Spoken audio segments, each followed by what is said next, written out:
Welcome to Roland's Food Corps. I'm here with Gennaro. Gennaro, we have an awesome episode this week. We have the legend, the man, the myth, Mr. David Duchovny's here. Yes. Foodless. Yes. But you did bring us something that was food, your music. I love your album. Thank you. Hell and High Water, your first album. Yeah. I still listen to. Thank you. One of my favorite songs is Passenger off the album. Oh, yeah. Thanks. I still play that. But your new album is Every Third Thought out February 9th. Yeah. And your new single just came out. Half-Life, yeah. Half-Life. It's really good. Thank you. I listened to it last night. I love that rock ballad and the passion behind it. Yeah. And your voice. Well, voice is what it is, but, thank you.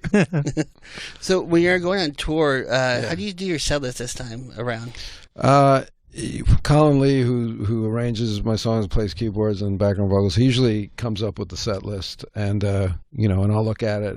But now that we have two albums, it's the set list of the first album is like basically the first album. I saw you in New York. It was a great show. And and a couple covers. But now that now we're talking about probably 25 songs that I can choose from. We can't play all of them, so now the set list will become a little more. Interesting to figure out before the shows. And you do like a little Bruce, like switch out a little few songs each show? We do. Switch them out, like different covers that we like to do on a certain night. What's the encore going to be? That kind of stuff. And how does a U.S. and overseas audience? It's like overseas, they go crazy for all the U.S. music. Yeah, well, I think that they're appreciative that you came. They're appreciative that you got on the plane. And you're going to be starting out in New Zealand and ending up in Australia, right? Yeah, and I think they'll appreciate it. It's just a long way to go. Yeah. Long way to go. And speaking of New Zealand, since you're the pescatarian, you only fish. When you go overseas, do you go to eat local fare, or do you kind of trying to find like what you like? I'm a really bad traveler that way. I should be way better. Can we come with you maybe on tour? Yeah, I think you guys would get me really good food, and I would eat whatever you brought. But usually I'm just like, just grab me something. I'm going to go back and go to sleep, and I'm going to eat before I sleep. So I'm not really good that way. Yeah. And with this album, how did you write the songs? Was it during filming or after? Some of these songs are from the time of Hell or High Water. Some of these songs are ones that we didn't do for Hell or High Water, maybe two or three of them. And the other ones just come as they come. I don't really have a set time that I write.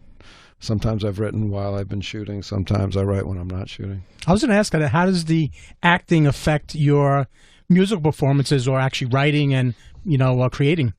I don't know how it affects. I think it probably made me more comfortable just standing in front of a group of people and speaking or playing. But it's very different from it's more similar to doing a play, in front of people than it is shooting a movie or television. Mm-hmm. But it's all about communication. It's all about It's all about what goes on between us and the audience on a night, and that's all the same in whatever you do. And that's the same when it comes to the art, right? So it is. It's just like different modes of expression, but you're expressing yourself or your take on certain things or what you feel at the moment or what you felt a year ago when you recorded this album. What kind of music do you listen to that inspires you to write, or you're driving around, you're like, I like that song? Kind of. Yeah, I don't know. I mean, I'm like, unfortunately, I'm not great with the food. I'm also I'm not great at like telling you like new music. Yeah, because you're pretty busy too. Yeah, pretty busy too. But it's like you keep with the oldies like Lou Reed. It's the music that I grew up with. Yeah, the soulful music, right? Yeah, but now that I'm making music, I have a different appreciation of it too. Like I'll go back and I'll listen to it and I'll like listen to the arrangement and I'll look up the chords and I'll see what they've done. Have you seen the Springsteen Broadway play? No, I'm going to go in about a week, I think. It's one of the best plays ever. I cried twice. I hear there's a lot of weeping. It is because it's just him and the mic, and then he steps off mic. When he does that and sings, you can feel the power of the voice. Right, yeah. You go, ooh. Yeah. And then you go, Bruce. You're a huge Springsteen fan, right? Yeah, I'm a huge, So when he goes, everybody out there, I go, yes. And then he goes, okay, quiet now. I was a little too loud. I got too excited. Yeah, really? Yeah, but it's... You were treating it like a concert. Yeah, well, yeah. I stood up and the woman said, sit down. I was like, oh, sorry. All right.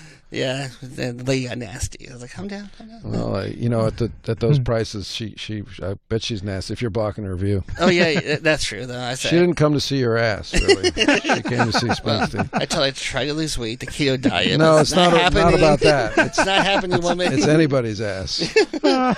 And also, not only you're a musician, you're an author too. Your second book is coming out soon? Third's coming out in May. Yeah. What's the book about?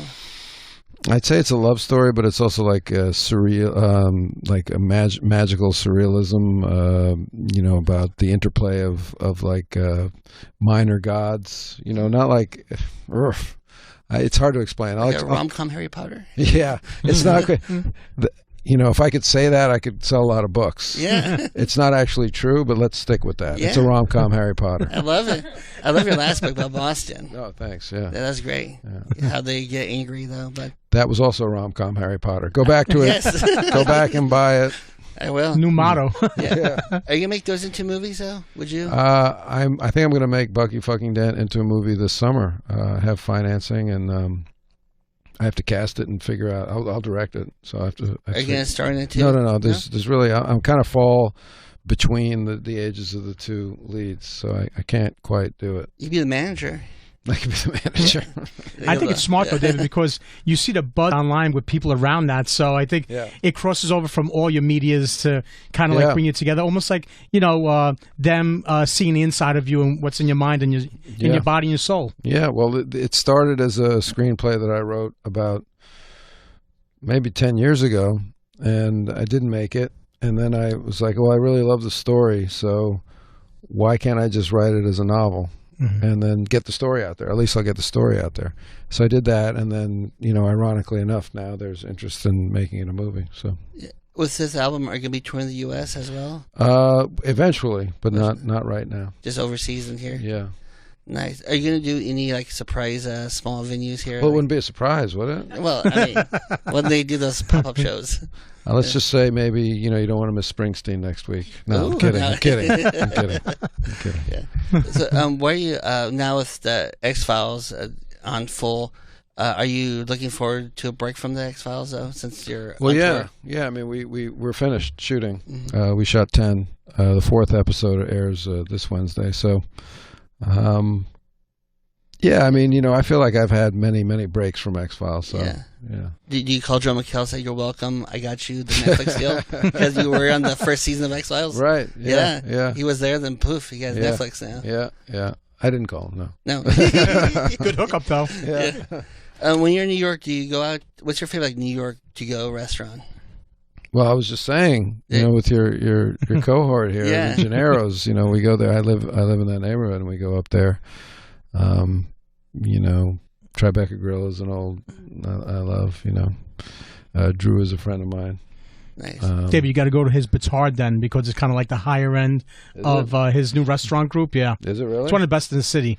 He keeps on opening restaurants, doesn't he? Yeah. That's another huge Springsteen fan. I don't know if you knew that. No, I didn't know that. No, I love Drew. He's the man.